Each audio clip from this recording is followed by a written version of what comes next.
Yo, yo, yo, what is up, everybody? Pope here, bringing guys a new video, and today we're going to see if AI can help you analyze your games. This is something we talk a lot about on this channel, which is, taking your games and making sure that you're analyzing them, getting all the data you can out of them, and stuff like that. So today I wanted to see if AI could actually help us do that.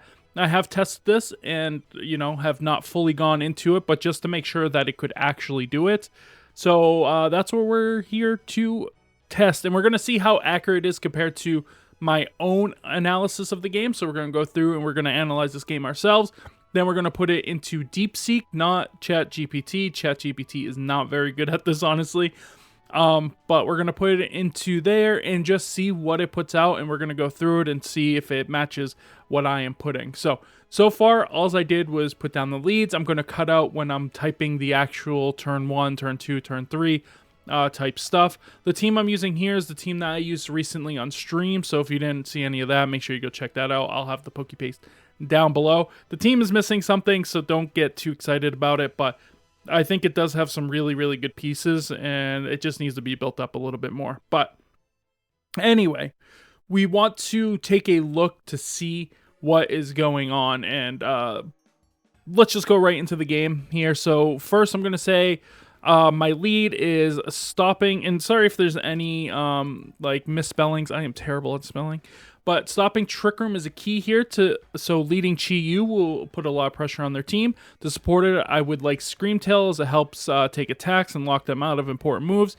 In the back, I would like Urshifu and Dialga. So that's what I'm putting. I don't know what the AI is going to say, but we go into the game here.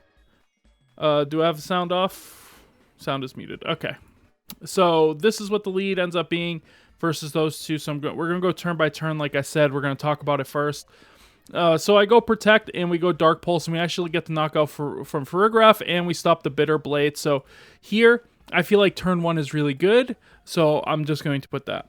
Okay, so we put turn 1 was really good, and we stopped Trick Room from going up, so we have that going. Turn 2, they bring out Terapagos, and they still have the Ceruledge out there.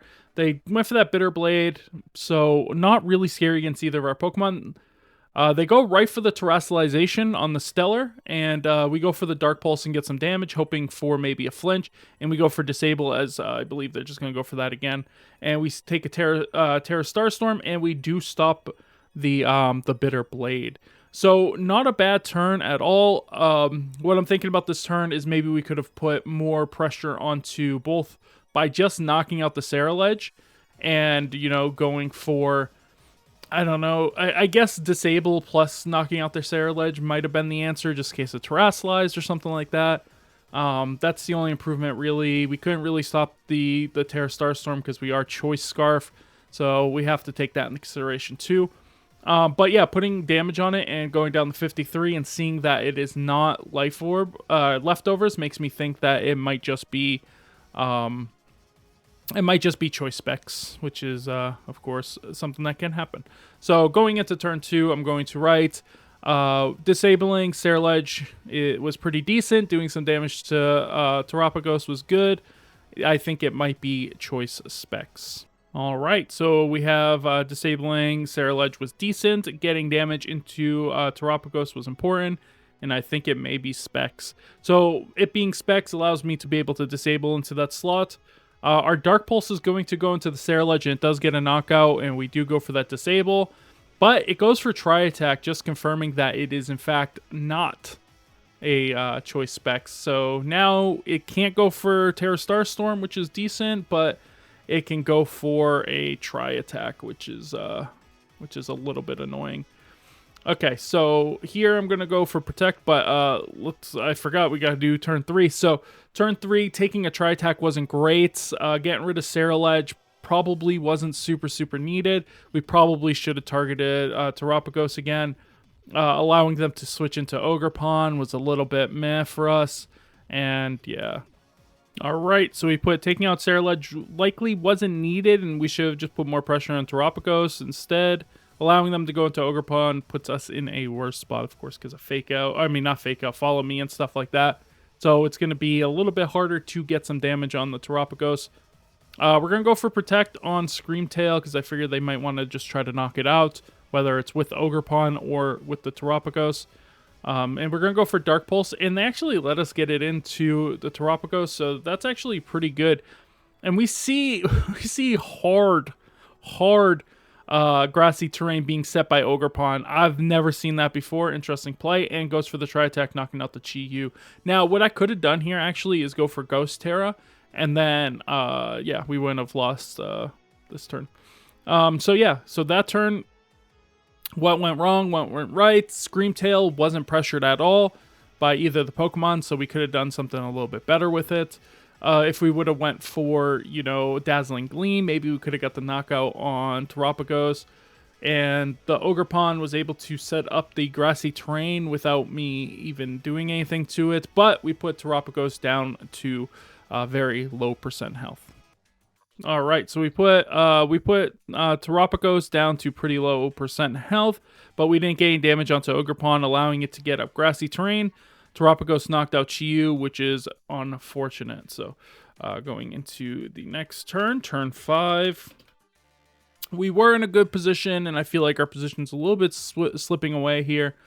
We send out Urshifu because we want to put pressure on, and we see Terapagos actually go for Protect and Ogerpon go for Grassy Glide. So we could have just knocked out Terapagos, but actually I went for Encore and I went for U-Turn. Encore ended up being pretty important here. And we do get Dialga out, which is very, very good. So our position has gone from pretty meh, but that Protect really helped us out. If they would have just gone for an attack, we would have taken a lot of damage, maybe even losing Screamtail in the scramble there, and then we have no Protect on our Urshifu, so that could have been really bad. Even though I meant to have Protect on it, but I forgot that I changed it to Focus Sash, so I took it off. But yeah, so that's what we're gonna say. All right, so I took a lot of damage on Urshifu and could have lost Screamtail if Terapagos decided to attack. I read into a Follow Me, so I went for U-Turn. Always target the threat. And now this is something I preach and have been preaching for a long time to people, is a lot of the times they're going to go, well, they're just going to follow me anyway, so I'll just attack Indeedee. I'll just attack Ogerpon. But instead of doing that, if you would just target the threat that's in front of you, which is the Terapagos, we could have got the knockout on Terapagos here, and then it would have been Ogerpon versus 3 Pokemon, which it's never really going to win that, and then it's just kind of game over. But unfortunately, we didn't target it, and we went into the Ogerpon, and so we have to deal with Terapagos next turn, though now Ogerpon can't go for Follow Me, so that's a little bit of advantage too. And it's stuck in Grassy Glide, so we can take advantage of that, because Grassy Glide's just not going to do anything. Terapagos goes for the knockout on Screamtail, and we go for the Dragon Pulse. So this turn ended up being very good, but the issue is that it could have gone badly for us, because if they had Earth Power, it could have done massive damage to Dialga. Maybe they could have come around and ended up winning the game somehow. Maybe it could have crit. Maybe it was enough damage. I don't think it would have been enough damage, but we put ourselves in a good position, and we were able to take out the match. So I'm gonna write that down. Okay, so we were able to get in a good position after the U-turn to have Dialga win the game in the end game. Taking out Terapagos makes it so Ogerpon will be stuck into Grassy Glide and can't damage Dialga. So this just kind of ends the game, though I do make a mistake on this next turn. I'm not going to write these ones down because it's less important, because I end up going for the Disable, but there's still one more turn of Encore. Like, there's one more after this one, so if for some reason I can't knock out the Ogerpon, then it can go for Ivy Cudgels, and then maybe something else can happen. So it did kind of make it a little bit awkward, but now it has to struggle. I shouldn't have protected, because that way struggle could have hit Screamtail. But it's fine. We ended up winning the game and taking home the victory. So now what we're going to do is we're not going to do this. We're going to skip to the end. And we're going to take all of this information here. All right, we're going to take all this all the way down to here. We're going to copy this, and we're going to go over to Deep Seek. So I have already written some stuff here. I said, can you help me analyze this Pokemon Regulation G VGC match that I had on Pokemon Showdown? With the breakdown, can you talk about ideal leads, a turn-by-turn breakdown, and an ending summary? My player name is at work YOLO90. That's so it can differentiate on who is playing and which one won. And attached. It should be attached, not attacked. Attached. Two T's, huh? Attached is the Poke Paste, which is up here, of the team to help make I should put of my team, not the team. Of my team. To help you make a more clear breakdown. Here is the match to be analyzed. Now we can go for this. And we can put all this in here. And yeah, so this will give a breakdown fully to the AI, and we will see what the AI thinks here. As long as it works, okay. DeepSeek is pretty quick on doing these things. ChatGPT is very slow, and the breakdowns are very, very basic. It's like, you should switch into Amoonguss. But Amoonguss isn't even in the 4 Pokemon that you brought, so it's like, okay, well, you know. Okay. This VGC match showcases a well-executed strategy by At Work YOLO90, leveraging a strong synergy between their Pokemon to control the battlefield and secure victory. Okay, something we kind of talked about, right? Where we wanted to control the battlefield with the Screamtail and put a lot of pressure on with Chi-Yu. Let's break down the match, focus on ideal leads on a turn-by-turn. Let me get this out of the way. Let me move this. We're going to move this up here, was my plan. So we can go for looking at it in comparison. Okay. Ideal leads. At Work YOLO led with Screamtail and Chi-Yu, which was a strategic choice. Screamtail's ability to disrupt with Protect, Disable, and Encore pairs well with Chi-Yu's offensive pressure from Beads of Ruin, which lower the special defense of all surrounding Pokemon. This combination allows for both offensive and defensive control early in the match. That's something we talked about, right? We wanted to put a lot of pressure on their team to support it. I would like Screamtail can help take attacks and lock them out of important moves, right? This is something we talked about. So just looking already, that's pretty good. That's pretty good. Like, that's a really, really good breakdown. Let me actually make this a little bit bigger so you guys can see it as well, because it was a little bit small. Turn 1 breakdown. So Screamtail used Protect to avoid damage. Scout their opponent's move. Use Dark Pulse against Farigiraf, knocking out immediately. So it's not really telling me if it was good or not. It's just telling me what happened. So that's not great because it's never done that before. It's usually broken down what was going on. But let's just see what the summary is, because we already know what happened. At Work YOLO's 90s team demonstrate excellent synergy and control throughout the match. Yep, that's something we talked about too, how we controlled the match. The use of Screamtail for disruption and Chi-Yu's offensive pressure set the tone early. Key moments include disabling Sterilidge's Bitter Blade and Terapagos' Terra Starstorm, which significantly limited Blumper's options. The that's so funny when they uses like those names. The strategic use of Encore on Ogerpon and the timely switch to Dialga, see, that's what we talked about too, ensured that At Work YOLO 90s maintained control and secured victory. This match highlights the importance of move distribution, type advantage, and strategic switches in VGC battles. Okay, I'm gonna try to finesse this a little bit so that way it shows us like turn by turn, like I did too. And I'll be right back. I'm gonna try to do that real quick. Okay, so it looks like it's doing it now, so we're gonna go over it. Can you do a turn-by-turn analysis too, please? Is all I asked. You know, that's it. And it says, certainly, let's dive into a detailed turn-by-turn analysis of the following match. Focus on strategic decisions and key moments. So, yeah, so it starts to break it down a little bit more here. So, turn 1, Screamtail uses Protect to avoid damage and scout the opponent's move. This is a safe play to gather information, preserve Screamtail for later disruption, which is completely true.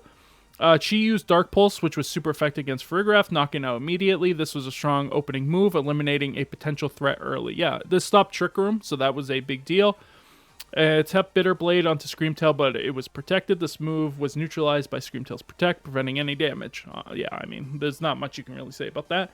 Chi used Dark Pulse on Terapagos, dealing significant damage. This continued the offensive pressure, targeting the newly sent out Terapagos. Yep, that's exactly what we talked about, right?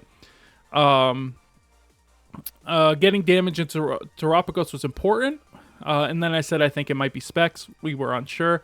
But getting that damage into Terapagos was important.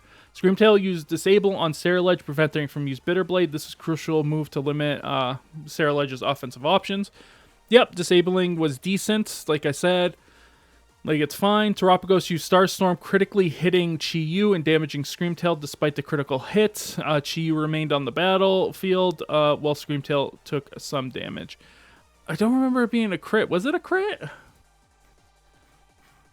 I don't remember it saying it was a crit, but maybe it was. Oh yeah, it did. It did crit. I didn't even notice that. I just thought that's how much damage it did.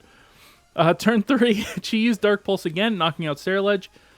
This effectively removed another threat from the battlefield. I don't really agree with that because Saraledge really wasn't a threat. Screamtail used Disable on Terapagos, disabling Starstorm. This further limited Terapagos' offensive capabilities. That is true. Terapagos used Tri-Attack, damaging Screamtail. Despite the damage, Screamtail remained a key player in the match. That is also true. If we look, it just wasn't needed. We didn't need to take out Saraledge. We should just put more pressure on Terapagos. So it's not really giving me any of that. Like, early on turns, turn 1, this was, like, very, very good, these 2 turns, like, talking about it. But this turn, it's not really understanding how Terapagos was way more of a threat, and that we didn't really need to get rid of Saraledge. All right, turn 4. Screamtail used Protect to avoid damage. This move ensured Screamtail survived for future turns. Used Dark Pulse on Terapagos, dealing more damage. This continued to wear down Terapagos. That's true. That's something we talked about. Ogerpon set up grassy terrain. This move provides healing and boosts grass-type moves, but it is somewhat neutralized by the ongoing offensive pressure. Yeah, that's something that I said too, right? I've never seen it before. It just doesn't... It kind of wastes a turn. I get that they want to set up going for the grassy glides, but it just doesn't really do anything. Putting more pressure on the other Pokemon was probably more important in this situation. Terapagos used Tri-Attack, knocking out Chi-Yu. This is a significant loss for me, but Chi-Yu had already done substantial damage. Yeah, that's something kind of talked about here. We put it down to low HP, but didn't gain damage on the Ogerpon, allowing it to set up grassy terrain. Terapagos knocked out Chi-Yu, which is unfortunate. So it kind of said that too. It's like, oh, it's significantly lost. It was unfortunate, right? But it already done substantial damage, right? It got 2 knockouts. It almost knocked out Terapagos. So this Pokemon's already done its damage. Terapagos used Protect to avoid damage. It was a defensive move to pressure Terapagos another turn. Ogerpon used Grassy Glide, dealing significant damage to Urshifu. This move was super effective, but Urshifu remained in the battle. Oh, why am I lagging? Okay, I think we're good now. I'm sorry if the video lags. Screamtail used Encore on Ogerpon, forcing it to repeat Grassy Glide. This was a brilliant move to limit Ogerpon's options and control the battlefield. And Urshifu had used U-Turn, dealing damage to Ogerpon, switching out to Dialga. This move allowed me to bring in a fresh Pokemon while dealing damage. That's true. But Urshifu did take a lot of damage. We could have lost Screamtail if Terapagos decided to attack, which it did not say. And I read the Follow Me, which it doesn't talk about any of that, like potential moves that could have been used or anything like that. It's just not really putting that much into it. On turn 6, use Protect to avoid damage. Ogerpon used Grassy Glide to Dialga, but it was not very effective. This move did minimal damage due to Dialga's typing. That's true. That's true. Terapagos used Tri-Attack, but Screamtail protected itself. Dialga used Dragon Pulse to knock out Terapagos. This is a critical move, removing a significant threat from the battlefield. So it seems to repeating those kind of, oh, this was a significant threat removed from the battlefield, right? So we said something similar. We got Dialga in to like take over the rest of the game, and he's stuck into the Grassy Glide, which can't really damage Dialga. So yeah, then it's just going to Screamtail. It remained a key player. See, it's saying some of the same things. This further limited his options. Dragon Pulse dealing significant damage. This brought Ogerpon Hearthflame. Man, my brain is going faster than my mouth. Screamtail used Protect. Ogerpon had new moves, used Struggle. This move was the last resort, but it resulted in Ogerpon fainting from the recoil damage. secured the victory, right? And then this is probably the same. Had excellent strategy, controlled the match, used Screamtail, yeah. So, oh, it was significantly limited, yeah. Strategic encore, yeah. That's the same, right? Yeah, okay. Yeah, so, I mean, it can help in certain aspects. I think the best parts of this was definitely this leading part. This is something I had talked about almost word for word, which is really interesting that it was able to see, you know, what I saw in the matchup, which was, you know, Screamtail is going to be a great support next to Chi-Yu, as we can kind of control the battlefield with the two. We can put a lot of damage on while limiting my opponent's options. So that was a really cool insight into the match, was having that. And some of the breakdown was okay. Like, it would be better if it kind of talked about how these things were happening, like why I want to encore this Pokemon or why I want to take a knockout. Oh, it's good that you took a knockout on this because it has a potential of setting up Trick Room in this matchup where your team might be faster than the other team. Stuff like that would be really cool to see, and something you're not really going to get from a non-human person. Yeah, so is it good? I mean, it's not bad. If you're doing your own analysis of the games, you can kind of tie this into your own analysis, or if you're having a friend analyze your game or anything like that, you can kind of use those in combination. But there's one more thing I want to try. I want to give it my analysis of the game and see what it says. So let's do that for a second. Okay, I gave it my analysis of the game. I wanted to make sure that it was going to work before I came back. So let's see. Your analysis is quite insightful and demonstrates a good understanding of the match dynamics. Here are some thoughts on your analysis. Okay, so let's see if it can analyze my analysis, because that's an interesting concept too. Chi-Yu, Screamtail, leading Chi-Yu, Screamtail was a strong choice. Chi-Yu's offensive pressure and Screamtail's disruptive capabilities, effective tone of the match. This combination helped in controlling the battlefield. Yep, sure. Stopping Trick Room, you correctly identified the importance of preventing Trick Room from being set up, as Chi-Yu's Dark Pulse on Farigiraf was a decisive move and eliminated a key threat early on. Okay, so it's agreeing with me now. It's like, yeah, you're right. Trick Room was important in this match, and you were able to stop it. Disabling Ceruledge Bitterblade was a smart move as it eliminated opponent's offensive option. The damage on Terapagos was also crucial as it puts pressure on a significant threat. Once again, my brain moves faster than my mouth can move. Turn 3. So what did we say for turn T? Taking out Ceruledge wasn't really needed. We should have put more pressure on Terapagos instead. Okay. So focused on Terapagos. You notice that taking out Ceruledge might not have been necessary. That was focused on Terapagos. It should have been better.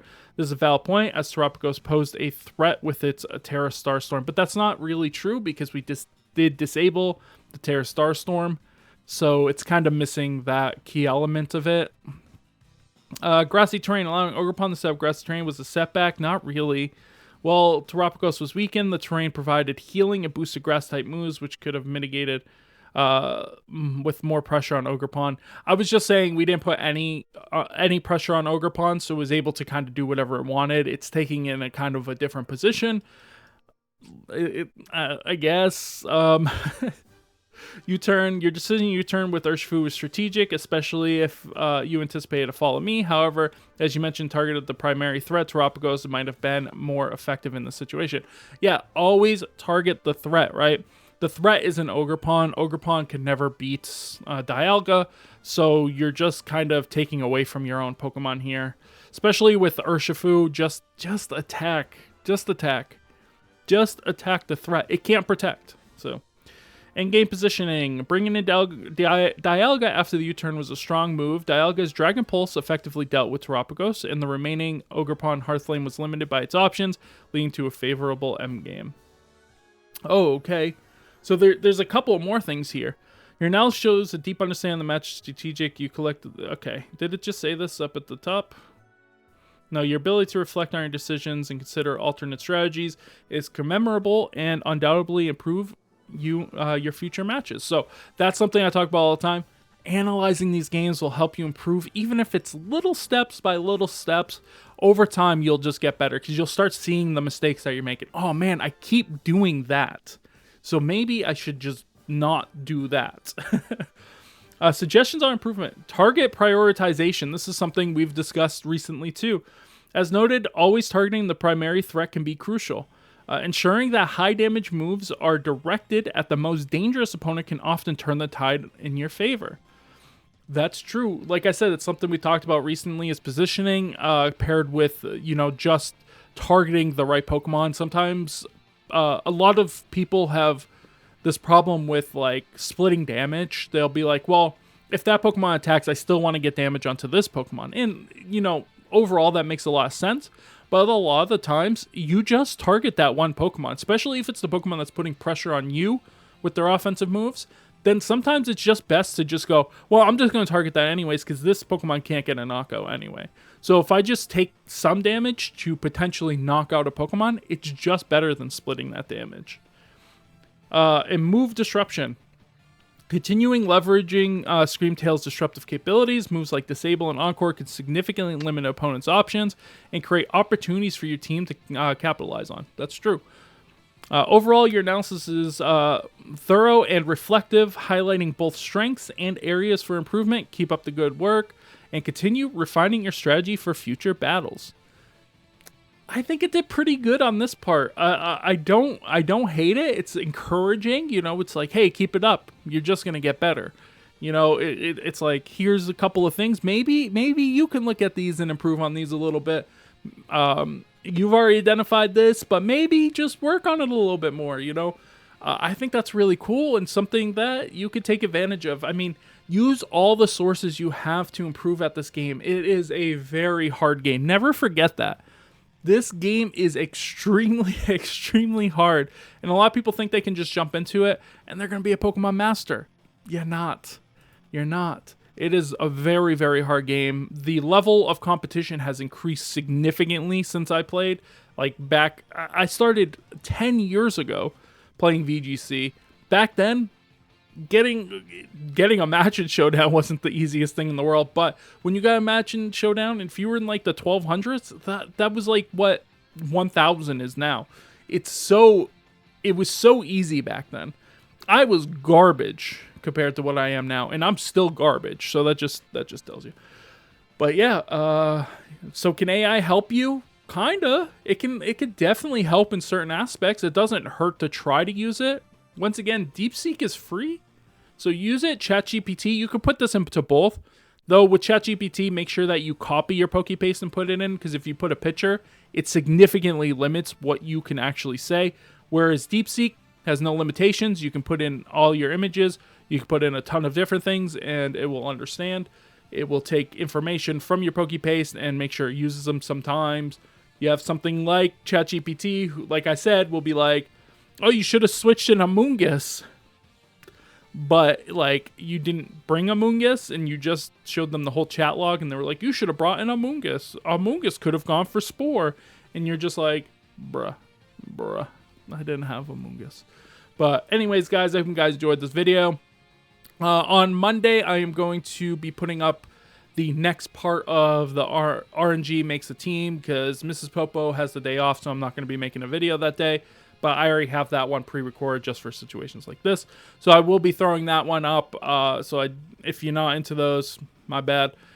I also want to do another AI one just to catch it up, so that way there's an even amount. And I'm going to use DeepSeek this next time, so we'll see what DeepSeek can come up with. But anyways, guys, I hope you guys enjoyed this video. If you guys did, make sure you guys thumbs it up. If you're not subscribed, make sure you guys do so.